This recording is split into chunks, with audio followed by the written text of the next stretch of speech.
Hey there, you! Today, I thought why not make a short video talking about 5 of my favorite games I've played in 2025. Naturally, you should infer that I did not play every game that came out this year, and there are certain type of games that just don't interest me. So, think of this as a friendly recommendation to check these games out. And this list will not include Expedition 33. I think by now the reason is obvious. It's an amazing game, great, wow, superb, but it got enough praise already. And there were so many other great games that I want to shine the spotlight on. Just you, your books, friendly customers, and a town full of stories. Well, it's not just a dream anymore. Because Tiny Bookshop is out now on Nintendo Switch. Look, I really enjoy great ideas and executions rather than graphics or franchises. I like shooting demons in the face with a shotgun, but I also really enjoy drinking some tea and reading a good book. And Tiny Bookshop is exactly the idea for a cozy game that I was looking for. Something you can just chill and relax, or optimize and play the numbers game.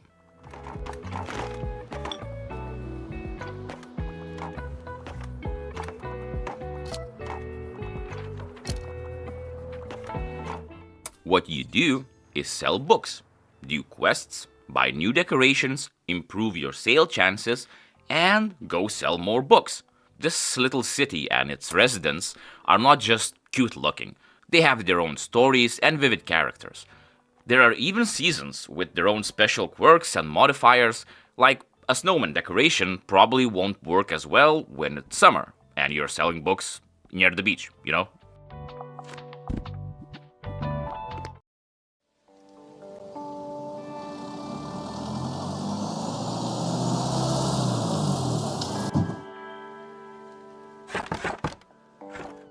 What I love about this game is just how everything affects your sales. There are a lot of decorations and items for your bookshop. All of them have different bonuses and cons. Some affect book sales directly, some affect the customers' numbers, or even how they act. You can also add like a tip jar and a coffee machine to make some extra money, adding like another level of management if you want to. Wow. Yeah.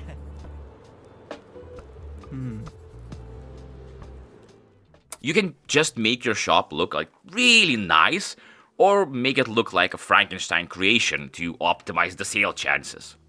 But the thing for me, the core of this game, is that you don't just sit back and relax as your customers buy books. Sometimes they will ask for your help, and now you have to recommend them a book based on their wants.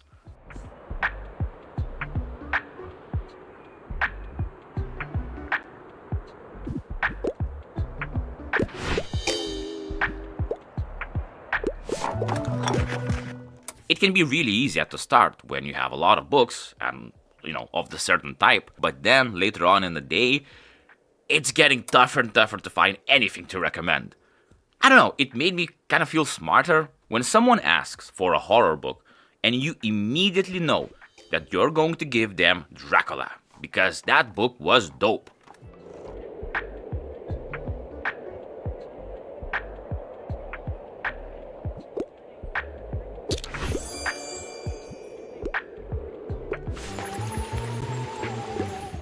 I've even learned a bit more since to optimize my sales, I went out and read a bit about those books that I didn't know.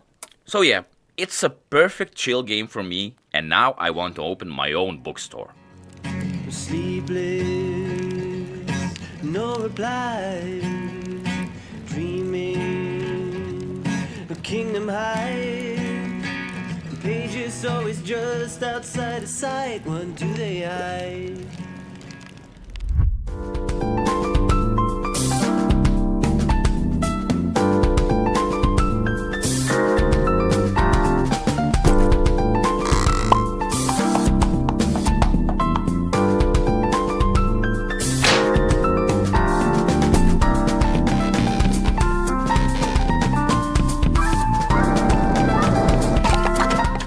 This has came as a surprise for me. I haven't played a lot of Yakuza or Pokemon games or, I don't know, gig management simulators, but you probably understand that when I saw a Yakuza type game that combines cute, weird looking creatures you collect with a crazy story and a lot of management aspects, I got that shit immediately. And holy moly, Promise Mascot Agency was a crazy fun experience.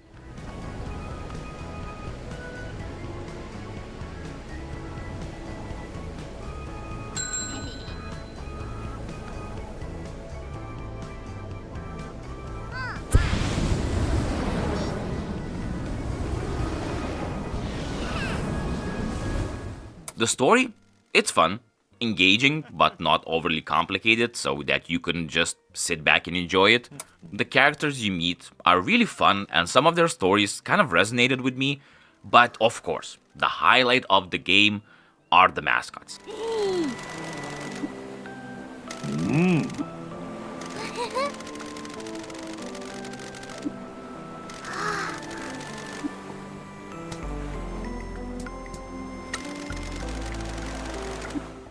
And they are not just here for the show, coming with their own characters and backstories.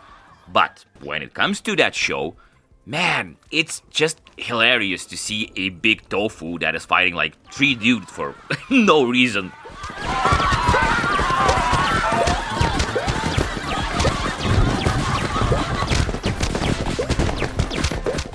There's also surprising amount of things to do. You can manage your business, your mascots, and the hero cards. You can go around the city, do quests, unlock new upgrades. Oh, and yeah, there's also a card game that starts really easy, but if you don't upgrade your cards, soon it becomes a pain in the ass. In a good way, of course.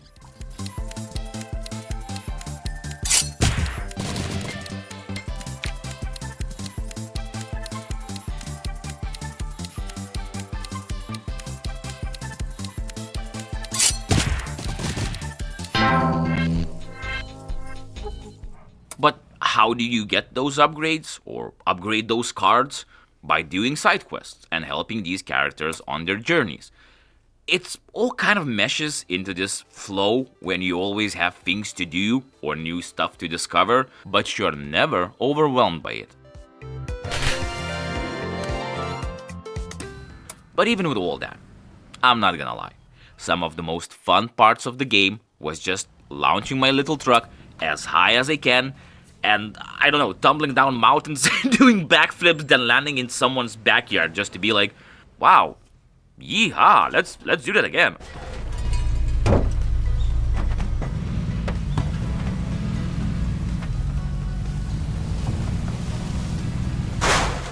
It's surprising how smooth the controls are, and since a lot of the environmental objects can be passed through, it creates this flow where it's easy to drive around, but it also needs some finesse to reach some places. What I'm saying is that it's mostly a parkour truck driving game. Oh, also, don't get me started once you get wings, because then shit just goes kind of insane.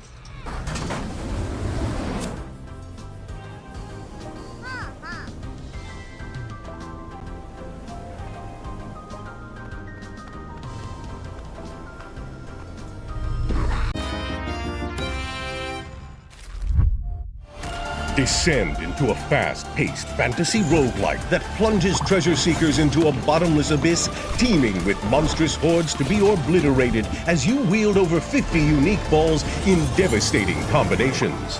Wait, did that say 50? That's wrong. 60.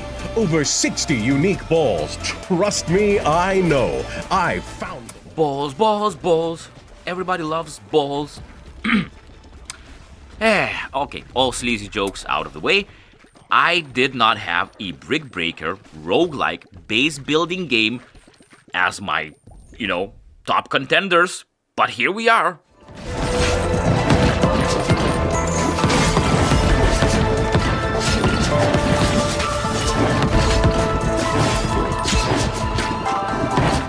Ball Expit is a game just like Balatro. It manages to hit a perfect idea and develop it to, well, basic perfection. Just like classic brick breaker, you need to, what else? Break those bricks. But instead of just being very static and simple, you can choose characters and upgrades and move around, and there are enemies and they have other attacks and blah, and it's just a lot.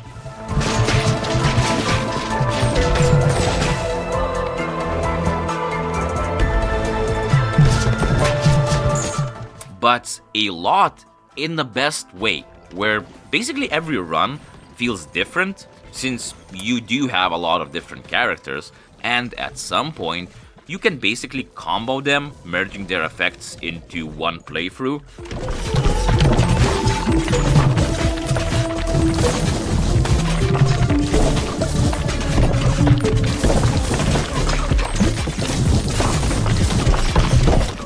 And these characters aren't just, a fire dude and an ice dude and a wind dude. No. They go from shooting balls from the backside to turning the game into a turn-based strategy game? Or even playing the game for you? What?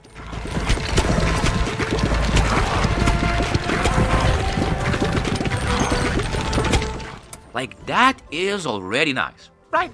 But the game also features probably one of my favorite upgrade systems in these type of games.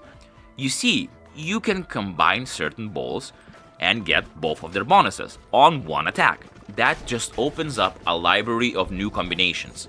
And you kind of really want to see how these new attacks will look and work. Combining shotgun with lightning does make you wonder.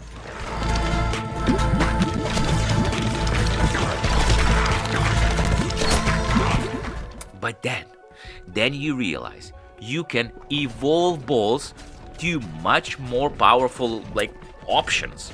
And then you can combo those balls, and it just keeps going and going into, insane levels. Or you just, build Nosferatu. Yeah, why not?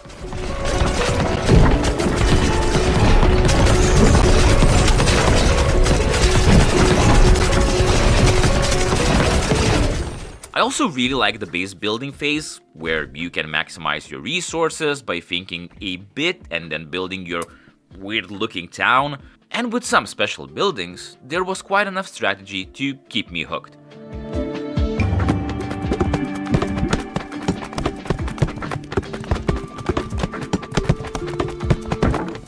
I also really like the style of the game, as well as the music and sounds. It all kind of melds into this pure artistic experience that can be chill, or that can kick your ass. The only way to find out is to go grab those balls.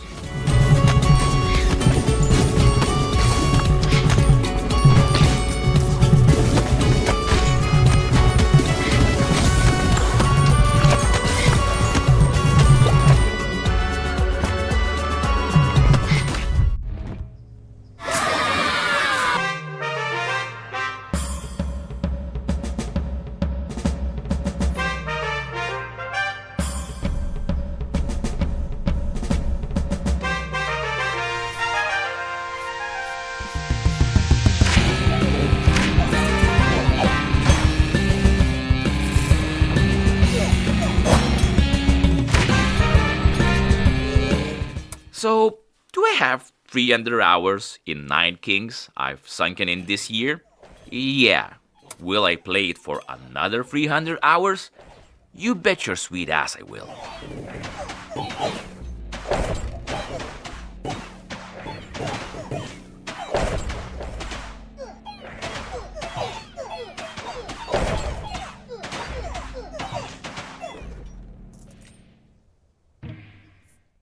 It's kind of simple. It looks very low quality in a way, and it's probably not a game for everyone. But if you're like me and it just hits the right spot, and after losing one run, you immediately think, wait, if I would place this beacon here, and if I would combo this with this card, oh. Yeah, if you think that way, then this game is for you. Also, you can have ballistas that rides on hogs. That's something. The runs here are not that long. You need to survive for 33 years. But You can go basically indefinitely and try your builds until the game basically breaks. I think I reached year 2000s by one point. Yeah, and my PC just broke.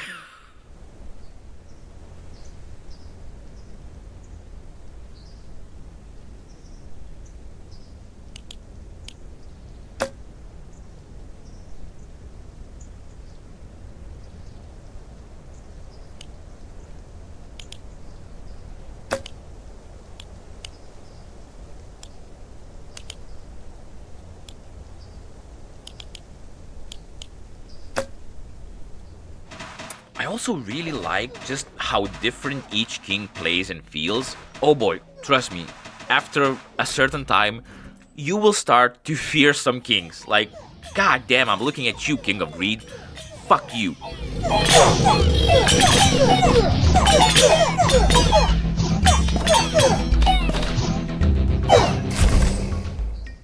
But it's not like you're limited to one king or one like way of playing. There are so many like options you can buy, merchants, you can choose the kings you want to fight with, reroll shops, get magical items that can basically change the way you approach this run. You don't really need to be King of Blood to do a run where you go all imps and try to improve your demon altars. Maybe you like boosting your soldiers' health and healing them so they basically become invincible. Maybe stacking multipliers and buffs is your way to go. Or maybe you're like me and you really like to speed the shit out of everything. Yeah, I really like placing beacons everywhere I can. Just witness this. Witness this.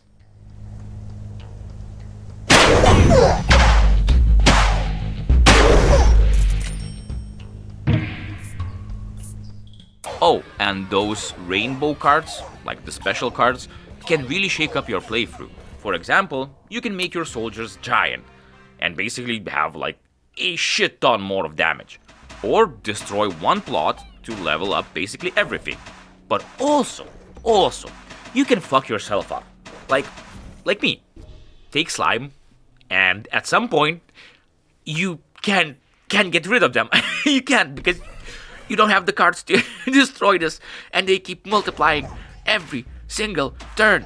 What is this? What is this?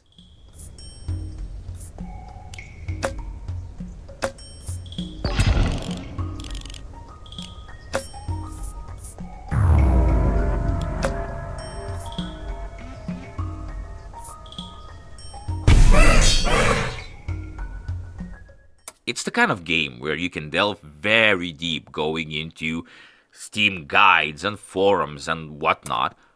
Or, just kind of turn off your brain and just play a run to see just what the hell will happen. It's just when games give me options to make numbers go up really big and to a point where the game actually breaks, yeah, I'm a very happy boy then.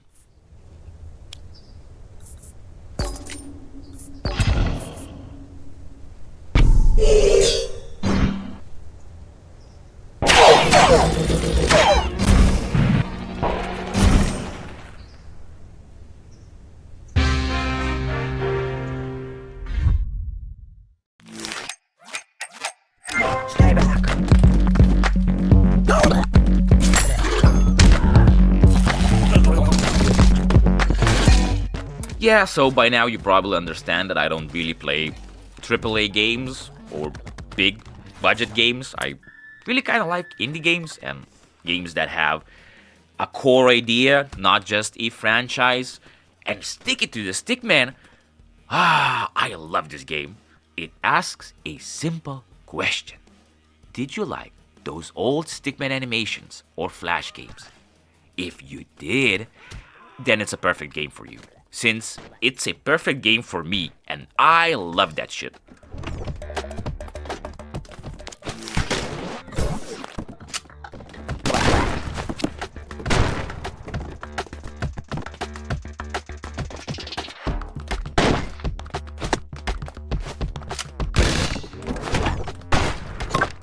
Now, the thing is, and this is a big thing, okay, it is still in early access. But it costs $5, and there's like a lot of content already in it. But don't get me wrong, it's not just the fact that the game features stickmen that got me all hooked. First of all, the game is actually funny. Like, actually funny. In the chaos, our founder's parents were shot and killed to death. Our founder had been double orphaned. It's like, The Outer Worlds, where the joke that corporations are bad, like, gets boring the second time you hear it? Yeah. So, I don't know, dude. This is perfect.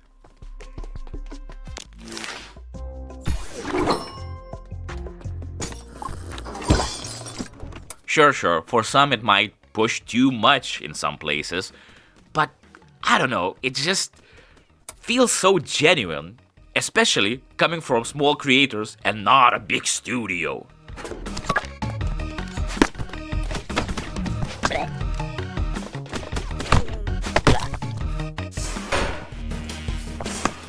Also, climbing up a ladder just to spin kick 2 of your colleagues out of the fucking window, then turn around and force choke a motherfucker.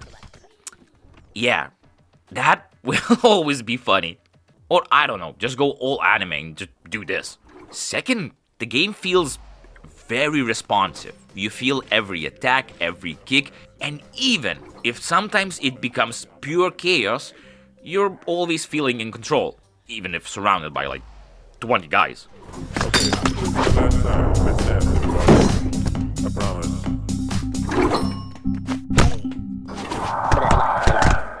On top of that, add great sound effects and overall soundscape for basically every attack and every level, and it's just such a fun experience to, like, kill a few hours by killing a few colleagues. Okay. It's okay. Just make it quick. We're still on for Fortnite next week, right? Third, there is a lot of variation here.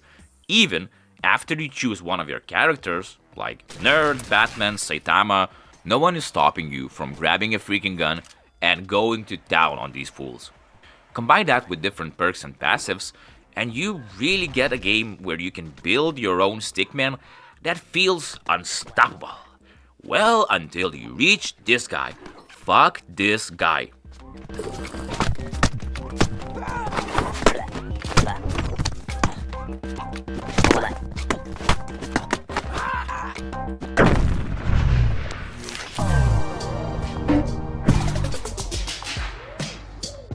Yeah, it's not an easy game, okay?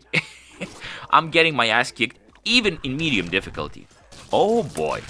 But it's also a really enjoyable ass kick.